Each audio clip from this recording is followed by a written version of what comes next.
할렐루야. 이 밤에 증거하고자 하는 말씀, 파워 기도 시리즈 5번째 시간이 되겠습니다. 제목이 무엇인 줄 아시죠? 기도가 중요한 이유. 기도가 중요한 이유가 여러 가지 많이 있겠지요. 그럼에도 불구하고 가장 원초적으로 하나님께서 기독해 하신 그 이유가 있으니 이 밤에 우리가 함께 그 기도에 대해서 배우고 깨닫고 또 기도하는 우리 성도들의 모습이 되기를 저는 간절히 바랍니다. 여러분이 믿는 사람들에게는 영적인 별명이 있어요. 스피리추얼 닉네임이라.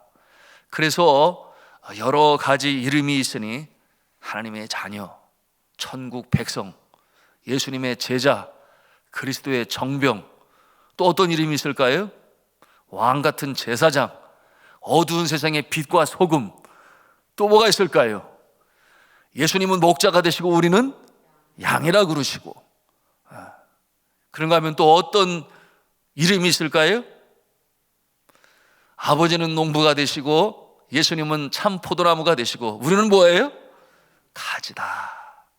이와 같은 우리의 신앙의 정체성을 드러내 보일 수 있는 이름으로 하나님께서도 예수님께서도 우리에게 그와 같은 별명을 붙여주셨어요.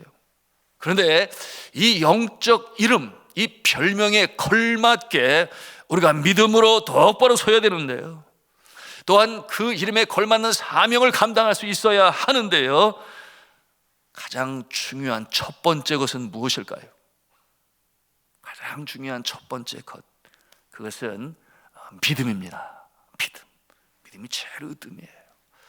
여러분, 이 믿음은 무엇에 관한 믿음이겠습니까? 하나님이 창조주가 되시고 예수님은 구세주가 되시고 성령님은 보혜사가 되신다. 성삼위일체 하나님을 나의 창조주로 구세주로 보혜사로 믿는 그 믿음, 얼마나 중요하겠어요. 제일 중요하죠. 우리가 그 믿음으로 말미암아 구원을 받는 것 아니겠습니까? 가장 으뜸되는 것이 믿음이다. 그런데 우리가 이 하나님이 어떠한 분이신지, 예수님이 어떠한 분이신지, 성령님이 어떠한 분이신지를 확실히 알기 위하여 먼저 알아야 할 것이 있으니 그것이 무엇이겠습니까? 하나님의 말씀이에요. 하나님께서 친히 계시하여 보여주신 말씀을 통해서 우리가 믿고 따르는 하나님이 누구신지, 예수님이 어떠하신 분이시, 성령님이 어떠한 분이신지 우리가 알게 되는 것입니다. 이 말씀을 제대로 잘 알아야 돼요. 말씀을 사모하고 깨달을 수 있어야 되는데 잘못된 말씀을 잘못 알게 되면 그것은 다른 복음이 되고 전혀 엉뚱한 잘못된 것을 믿게 되니 우리가 이단의 모습을 통해서 그 모습을 보아요. 여러분, 그것은 믿음에서 떨어져 나가게 되는 잘못된 모습이니 여러분, 말씀을 사모하시기 바랍니다. 말씀을 통해서 깨달을 수 있어야 돼요. 그럴 때에 가장 중요한 첫 번째 것 뭐라고 그랬어요? 믿음이라고 그랬습니다. 그 믿음은 무엇에 근거한 믿음이 되어야 하겠습니까? 말씀에 근거한 믿음이어야 한다. 그것이 첫 번째 으뜸되는 것이죠. 그런가 하면 두 번째 중요한 것은 무엇이겠습니까? 두 번째 중요한 것은 예배요, 감사요, 찬송이에요. 그렇지 않겠습니까? 나를 구원하신 하나님을 생각할 때 우리가 감사하지 않을 수 없어요. 감격하지 않을 수 없어요. 날 위하여 나의 죄를 다 짊어지시고 십자가에 달려 돌아가셨다는 말이지. 그 은혜가 가슴에 사무치니 감사하고 예배하고 찬송해요. 그것은 자연스럽게 따라오는 두 번째 것이 되는 것입니다. 여러분, 그렇지 않겠어요? 에덴 동산을 하나님께서 만드시고 그리고 제7일째 되는 날에 하나님께서 안식하셨다. 왜 하나님이 쉬셨을까요? 누차 말씀을 드렸어요. 하나님이 이제는 너무 수고하여 지쳐서 쉬시고 싶어서 그날 쉬신 것이 아니라 주님이 보시기에 너무나 흡족하셨죠. 아름답게 선하게 창조되어진 그 모습을 보시면서 기뻐하시고 그리고 그날을 기념하시기 위해 하셨습니다. 그러므로 모든 피조물들, 하나님께서 창조하신 그 피조 세계가 창조주 되신 하나님을 찬송할 수 있도록, 감사를 표할 수 있도록 그렇게 해서 제정하신 날이 제7일째 되는 날이니, 여러분, 이처럼 피조물들이 하나님께 감사하고 예배하고 찬송하는 이 모습은 하나님께서도 기뻐하시는 것이요, 그 모습을 통하여 기뻐 받으시고 복을 베푸시는 하나님이신 줄로 믿으시길 바랍니다. 그러므로 우리는 예배의 성공자가 되어야 합니다. 사랑하는 성도 여러분, 예배로 주님 앞에 칭찬받는 모습이시기를 주님의 이름으로 축복합니다. 자, 그 다음에 세 번째로 중요한 것이 무엇이겠습니까? 세 번째로 중요한 것은 순종이에요. 창조주 되신 하나님, 구세주 되신 예수 그리스도께서 사랑하는 우리 인생을 위하여 말씀으로 주세요. 이렇게 살아라, 저렇게 살아라. 그 모습으로 살게 될 때에 너의 인생에 복이 임하리라. 하나님의 영광의 역사가 나타날 것이다. 이와 같은 내용으로 세 번째 중요한 것, 바로 순종인 것이에요. 첫 번째는 뭐라고 그랬어요? 믿음이다. 두 번째는 예배다. 여러분, 예배, 그래서 하나님께서도 말씀하시지 않았나요? 이 백성은 내가 나를 위하여 지었나니 나를 찬송하게 하려 함이라. 그래서 찬송 예배요. 세 번째는 순종이라고 그랬으니, 여러분, 이 순종함으로 말미암아 하나님의 선하신 뜻이 이 땅 가운데 이루어집니다. 우리가 순종함으로 말미암아 뜻이 하늘에서 이루어진 것 같이 이 땅 가운데서도 이루어지게 되고 확장해 나가게 되니, 우리의 순종을 통하여 하나님께서는 역사하시니 주님께서 주신 율례와 법도와 규례를 잘 지켜 행해야 합니다. 그런데 이 순종은 사람에 대한 순종이 아니에요. 그렇죠? 하나님께 대한 순종이니, 하나님께서 우리에게 어떠한 명령을 내리시는지 그것을 잘 알기 위하여 역시 우리는 또한 말씀을 잘 깨달아 알아야 해요. 말씀을 통해서 우리는 하나님 기뻐하시는 순종하는 자의 모습으로 설 수 있기 때문입니다. 이 순종의 중요성에 대해서 또한 성경은 말씀하고 있으니 뭐라고 그랬는가? 순종이 제사보다 낫고, 순종이 제사보다 낫고 듣는 것이 숫양의 기름보다 나으니라. 누가 말했어요? 사무엘이. 그렇죠? 사울 왕이 주저넘게 자신의 영역이 아님에도 불구하고 자신이 제사장이 감당해야 될 제사하는 일에 침례자가 되었어요. 그것은 하나님이 기뻐하시는 순종의 모습이 아니었죠. 하나님께서는 분명히 말씀하셨죠. 그렇게 하지 말라. 그것은 사무엘의 역할이었는데 사울이 하게 되니, 여러분, 그와 같은 모습은 하나님이 기뻐 받으시지 아니하셨습니다.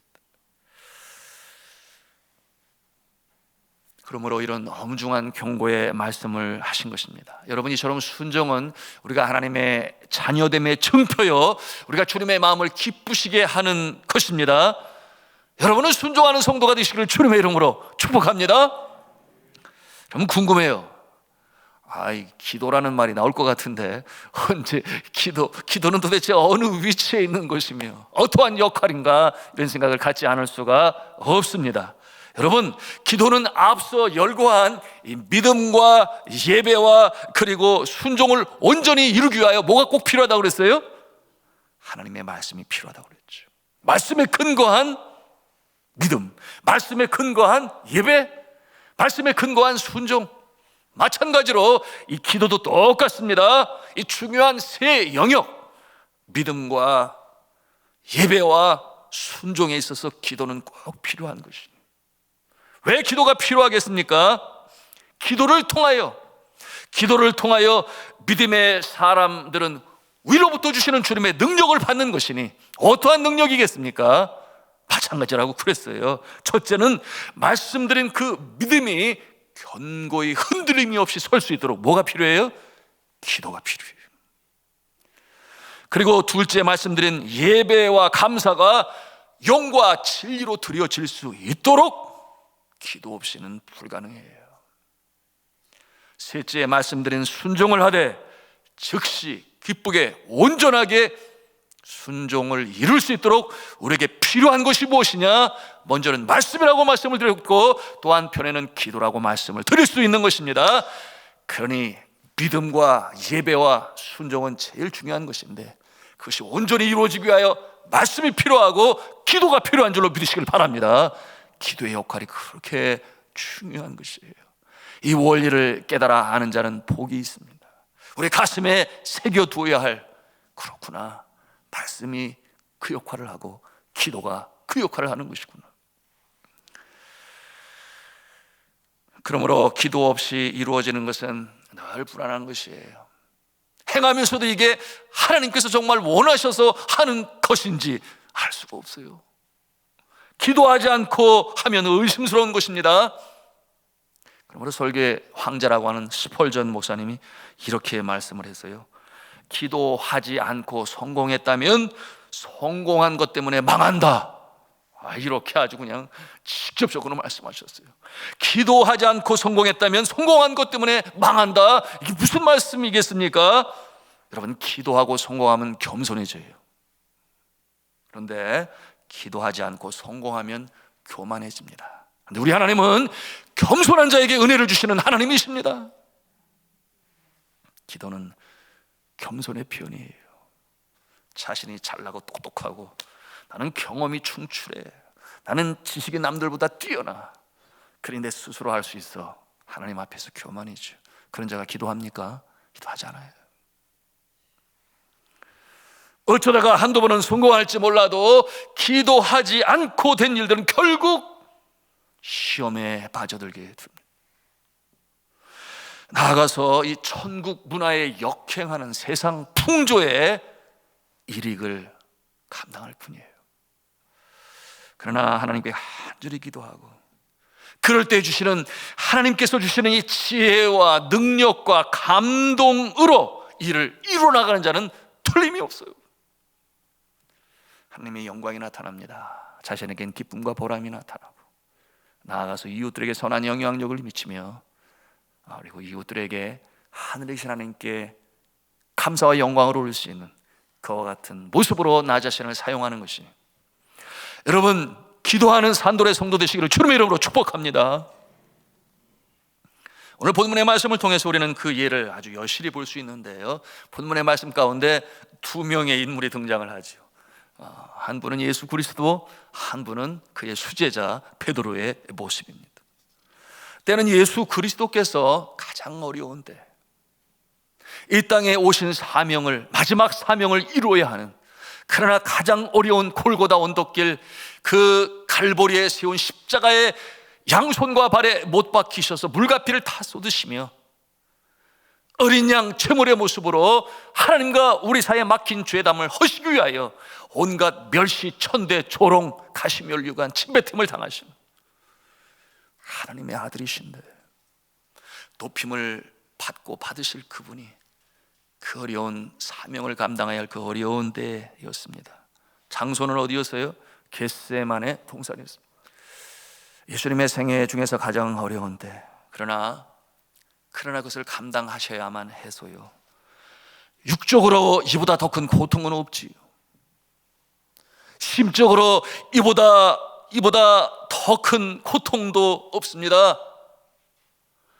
심적으로 수치, 육적으로 고난, 그런가 하면 영적으로 그처럼 이 고난, 환난 없어요.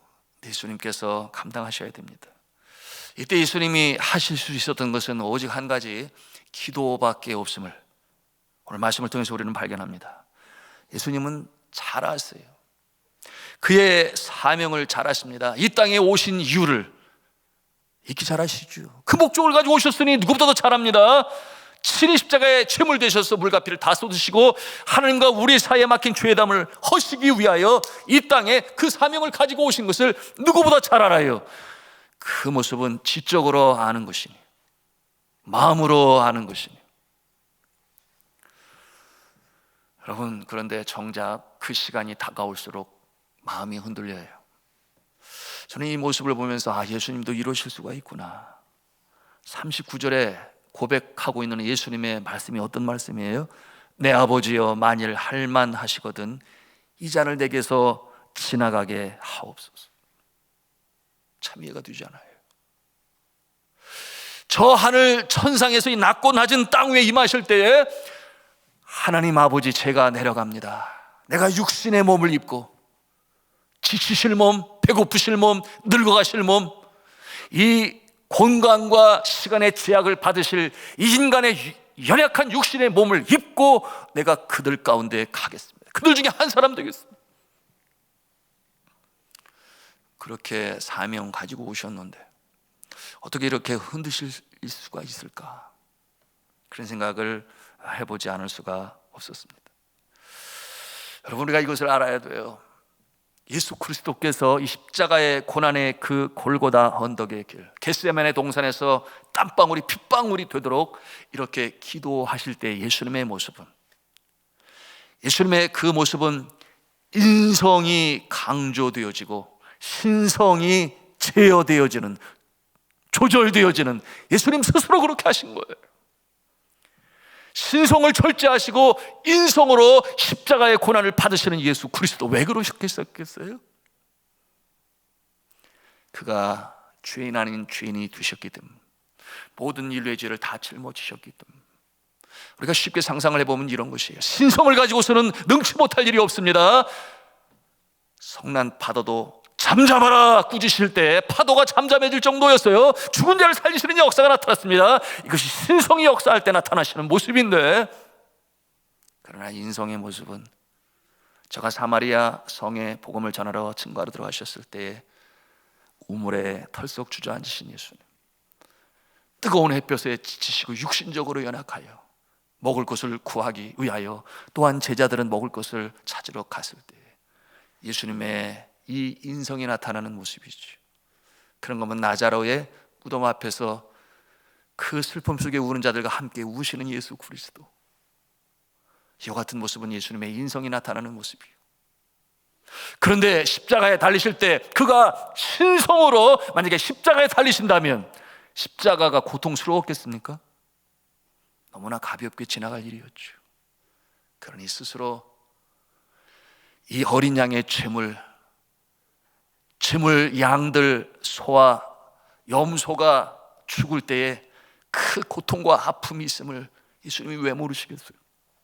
죄인 아닌 죄인의 모습으로 그 제물이 당하는 고통과 아픔을 스스로 짊어지시기 위하여 신성을 스스로 절제하시고 내가 인성으로, 그러니 우리와 똑같은 몸이라 그 말이에요.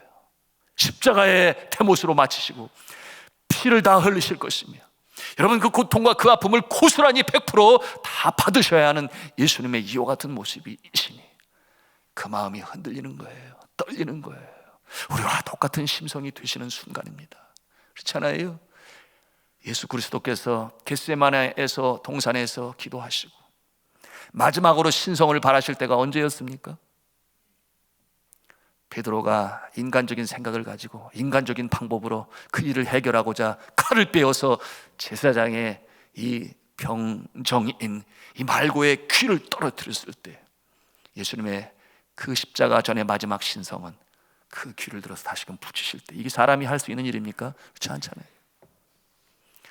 예수님의 신성은 언제 나타나셨는가? 자신의 영광을 위하여 쓰신 적은 한 번도 없으시니, 여러분, 포도가 물이 변하여 포도주가 되고, 그리고 귀신 들린 딸을 고치실 때라든지, 눈먼 자 다윗의 아들 예수여 나를 불쌍히 여기소서 내가 보기를 원하나이다, 그때 눈을 뜨게 하신 예수 그리스도, 먹을 것이 없어 가다 기진하여 그 길을 걷지 못할까 하노라, 먹을 것을 주어라. 5,000명을 먹이실 때 예수 그리스도의 신성이 나타나는데, 이와 같은 신성들은 하나같이 언제 나타나느냐? 아프고 병들고 힘들어 죽어 신음하고 슬퍼할 때 예수님이 신성을 발휘하시니 자신을 위해서는 사용하지 않으신 예수 그리스도의 신성, 그 사랑 앞에 우리가 참 눈물겨운 거예요. 십자가에 달리실 때 그 고통을 감하시기 위하여 신성을 발하실 수도 있었겠으나 그러지 아니하셨죠. 여러분, 이와 같은 모습 우리가 알아야 하겠습니다. 자원하는 마음으로 그렇게 하셨지요. 십자가의 고난이 생생하게 그에게 다가오신 것이니, 여러분, 이 아는 것과 그리고 실제 사이에서, 아는 것과 실제 사이에서 그 십자가 형 앞에서 이 땀방울이 핏방울이 되는 그 혹독한 고뇌 속에 잠기신 예수 그리스도의 모습을 우리가 볼 수 있어야 돼요. 우리의 신앙생활에도 그럴 때가 있지 않습니까? 우리가 말씀을 통해 배워요.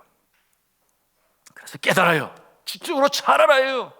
직분자로서, 그렇잖아요. 장로님으로, 권사님으로, 안수집사님으로, 선교사로, 교역자로, 구역장님으로, 천도단원으로, 주일학교 교사로 잘 알아요.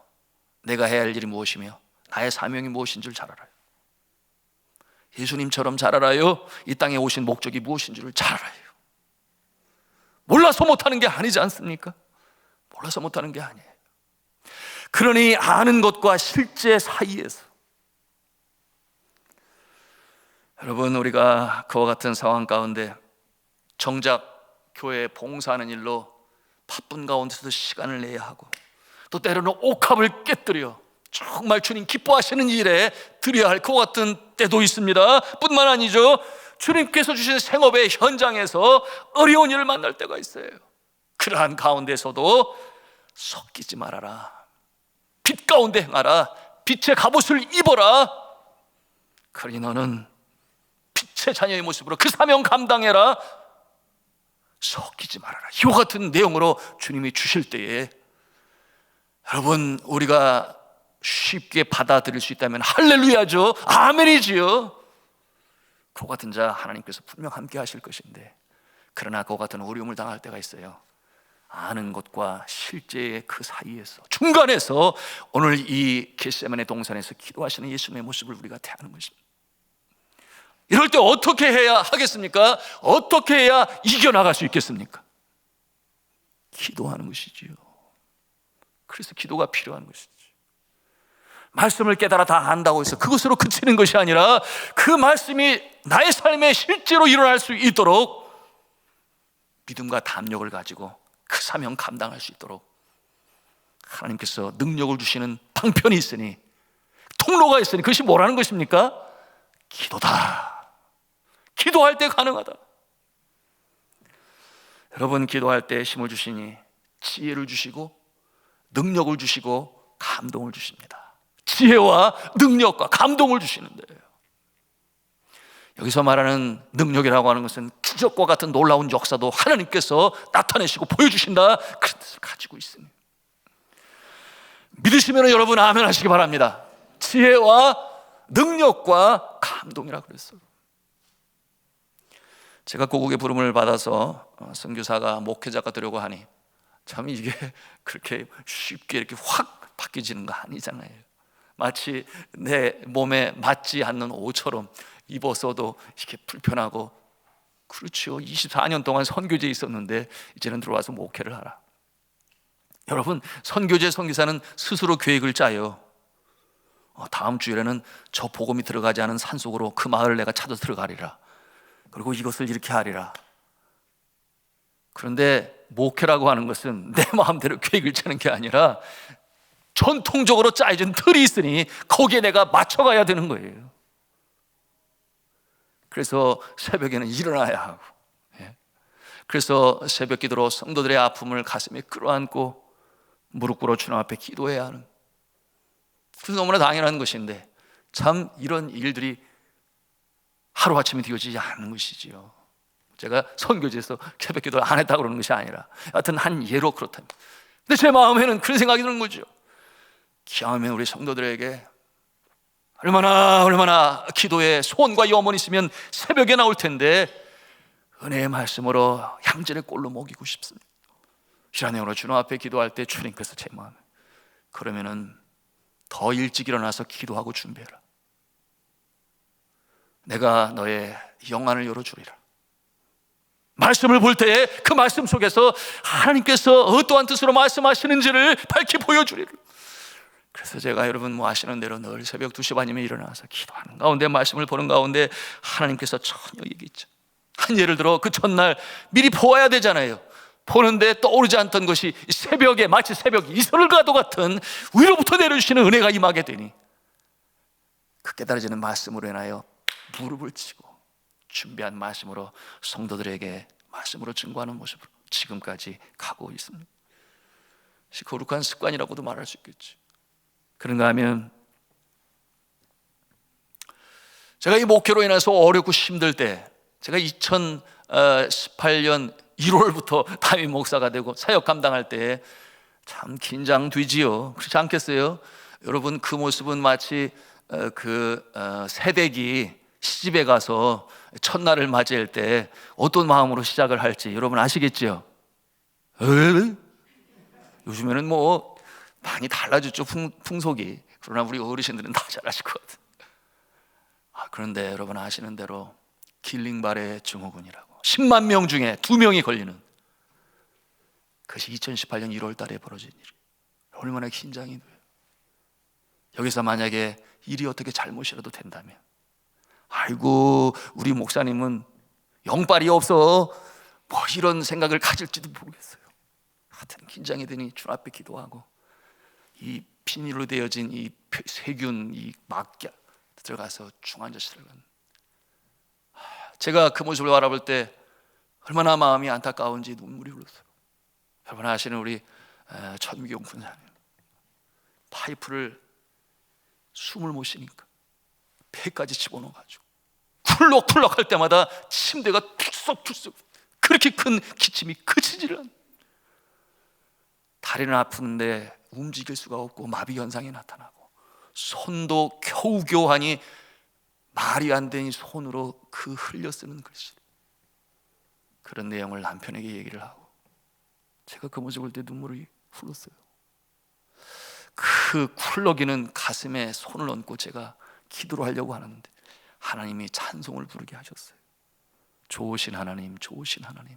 이 찬송이 나오는, 찬송을 마치고 간절히 기도를 하고 돌아오게 되었는데 그날 저녁부터 기침이 끊겼대요. 놀라운 역사가 나타났어요. 그 이후로 급진적으로 호전되기 시작하는데 의사 선생님들 깜짝 놀라. 여러분, 그와 같은 일을 통해서 제가 무엇을 봅니까? 이런 모습을 통하여, 얘야, 목회 네가 하는 거 아니야, 내가 하는 거야. 너는 순종만 하면 돼. 하나님의 그와 같은 사인을 경험하게 되고, 그렇구나, 온 교인이 함께 기도하고 그 기쁨을 맛보게 되니 교회가 다시금 오히려 차고 올라가는 놀라운 역사가 나타나는데, 그런 일이 짧은 3년 반의 세월이 지나가는데 한두 가지가 일어섰던 것이 아니에요. 또 한 분은 간질 폐렴으로 인하여 죽느니 사는지, 그래서 또 성탄절에 2018년 12월 성탄절 예배 드리는 날이었어요. 하나님께서 살려주시고. 그런가 하면은 우리 성도님 중에 한 분이 참 말 못할 사연이지요. 아들이 집을 떠나서 세상에 7년이 지나고 8년이 되었는데 돌아오지를 않아. 소식을 알 수가 없어. 그러니 그 어머니의 마음이 얼마나 문드러져 갑니까? 그러지 않겠어요? 거꾸로 한번 생각을 해보세요. 저희 집에, 제가 그때 무지개 아파트, 저희 집에 찾아오고 제 아내를 만나고 끌어안고 얼마나 울었는지. 하나님께서 그 눈물을 받으시고 8년 만에 그의 아들이 돌아오게 되었으니 할렐루야 아니겠습니까? 이와 같은 일들이 제 마음에 힘을 주시는 거예요. 그래, 너 기도하니? 목회는 내가 하는 것이 아니라 내가 하는 거야. 그러니 하나님을 의지하고 믿고 기도하고 나아가. 이와 같은 격려와 위로를 주시는 것이니 그 외에도 뭐 여러 가지 많은 이야기들이 있습니다. 하나님께서 그렇게 일을 이루어 가시는 것이죠. 여러분들도 마찬가지예요.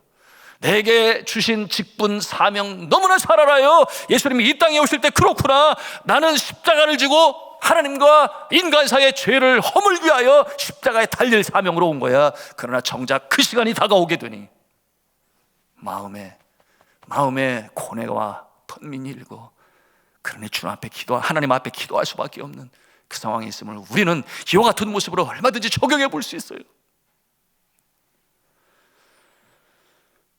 목회를 이렇게 겨우겨우 어렵게 이뤄가는 가운데 한 성도님이 저의 마음 속마음을 잘 알지 못하는 그런 분이 계셔서 참 갈등이 깊어졌지요. 그래서 기도원에 올라가서 주님 앞에 눈물로 울면서 간구하게 되었는데 금식하며 하나님께 부르짖었지. 그런 마음도 없지 않아 있었어요. 아이고 다투니 차라리 그냥 손교지로 돌아가지, 뭐 송충이가 솔잎 먹어야지, 뭐 이런 생각을 했는데 참 하나님 앞에 죄송하지요. 그런 마음을 가졌다는 것이 너무나 죄송합니다.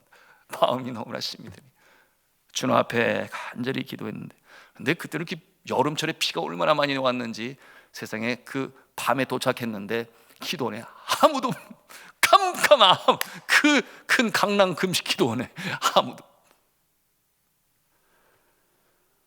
그때 제가 주님 앞에 눈물로 간구하며 하나님 책임져 주세요.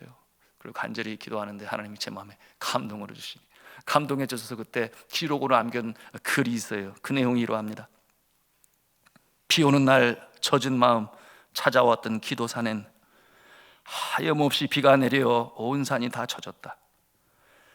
지친 몸 상한 마음 답답하게 그지없고 피멍든 가슴 아파 수도 없이 쥐어짤 때 사랑하는 내 아들아, 내가 다 안단다. 얼마든지 토해내라. 내가 다 안을 테니. 십자가 사랑으로 끌어안는 주품 안에 고통은 눈물되어 주님의 품을 다 적시었다.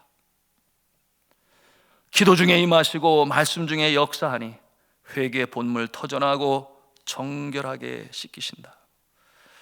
죽고자 한 엘리야를 호렙산에 부르시고 주의 능력 보이시고 사명 주어 보내신 주, 성령으로 채우시고 강한 말씀 내게 주사 내려가라 하산하라 내가 너를 도우리라.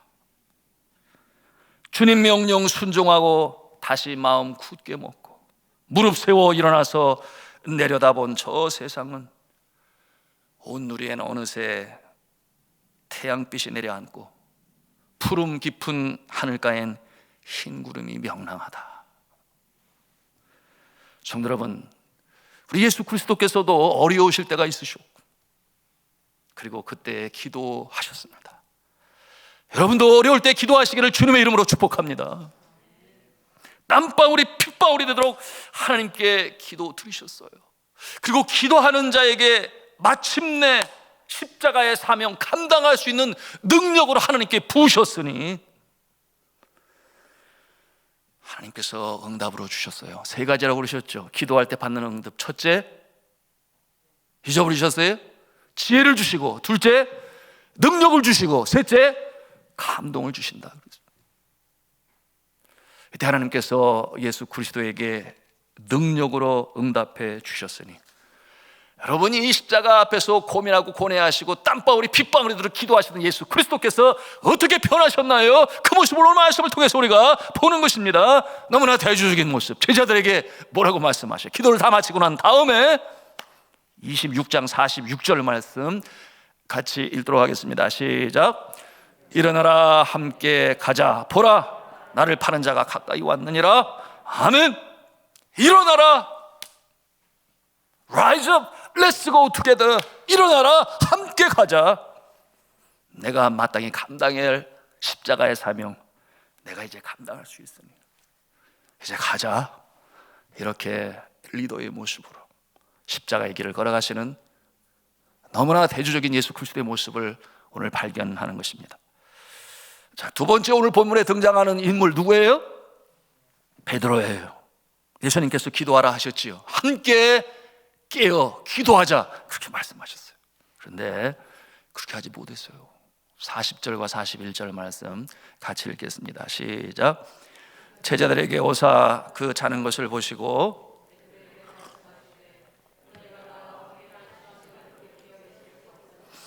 시험에 들지 않게 깨어 기도하라. 마음에는 원이로되 육신이 약하도다 하시고 아멘. 이 자리에 계신 여러분들 중에서 기도하지 않고서 어떠한 시험과 시련을 이겨내실 분 있으십니까? 한 사람도 없어요. 군 사람 한 사람도 없어요. 믿음의 사람은 이길 수가 없어요. 또 하나님이 또 그것을 바라시는 것이죠.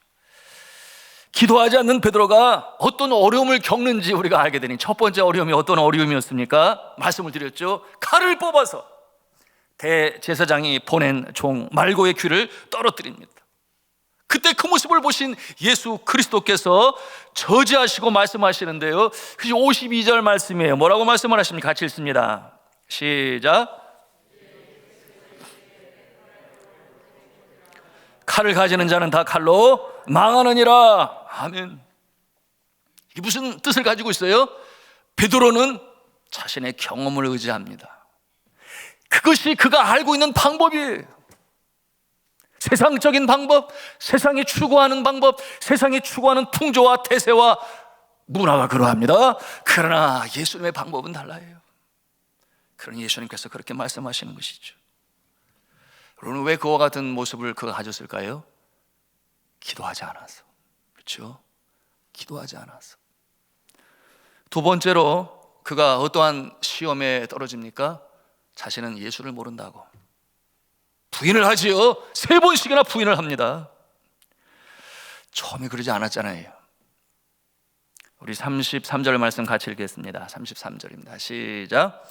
베드로가 대답하여 이르되 모두 주를 버릴지라도 나는 결코 버리지 않겠나이다. 호언장담을 했어요.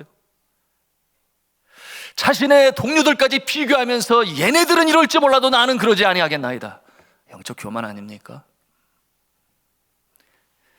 나의 동료들은 그럴지 몰라도 나는 그러지 않겠습니다. 죽기까지 따르겠습니다. 그러나 정작 예수 그리스도께서 그 어려움, 가장 어려운 그때에 누군가 한 사람이라도 그의 곁에서 주님의 편에 서서 가장 큰 호언장담을 했던 베드로는 여러분 아시는 대로 나는 그를 알지 못하오, 나는 그를 알지 못하오 3번씩이나 부인을 하고, 그리고 새벽닭 이후로 그것을 깨달았을 때 이미 늦었지요. 저가 통안의 회개에 밖에 나가서 저는 심히 통곡하니라, 심히 통곡하니라. 여러분, 우리가 베드로와 같이 그렇게 호언장담, 나는 주를 따르겠습니다, 끝까지 주를 따르겠습니다, 이렇게 고백하는 것, 그거 나쁜 거 아니에요. 그 당시 진심으로 말하지 않았을까요? 우리가 얼마든지 생각해 볼 수 있습니다. 나는 주를 따르겠습니다, 끝까지 따르겠습니다. 여러분, 이와 같은 주님 앞에 고백은 좋은 것이지요. 우리도 그럴 때가 있어요. 특별히 직분자로, 그렇죠? 직분 임직 받기 전에, 목사 한 수 받기 전에 금식하며 기도할 때, 선교사로 나가기 전에 훈련을 받으면서 주님 앞에 기도할 때에 죽으면 죽으리다, 죽으리지요. 다 짐 챙겨가지고 필리핀 그 산지족 오지 산지국에 들어갈 때 나는 올지 안 올지도 몰라, 못 올지도 몰라. 그래서 가족 사진 챙겨가지고 가서, 그래서 들어온 것이 4년 반 만에 들어오게 되었는데요, 뭐 그 내용은 여러분이 제가 간증해서, 여하튼 그렇게 믿음으로 고백할 때 있어요. 베드로처럼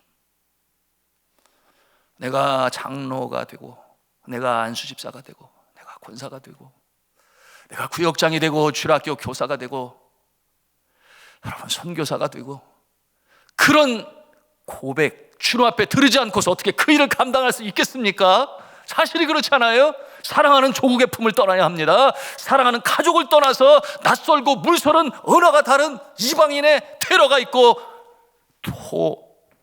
무슨 풍토병이 있는 그 나라에 가서 살아야 하는데, 그런 고백 없이 떠날 이 믿음의 기백이 있어요? 없어요. 고백을 해요. 그러나 정작 중요한 것은 무엇입니까? 내가 그와 같은 일로 부름을 받았을 때, 그래, 너는 장로야, 너는 목사야, 너는 선교사야, 너는 안수집사야, 권사야, 그러니 이걸 해라 라고 할 때에 우리가 그 잔을 받을 수 있겠느냐, 그 말을.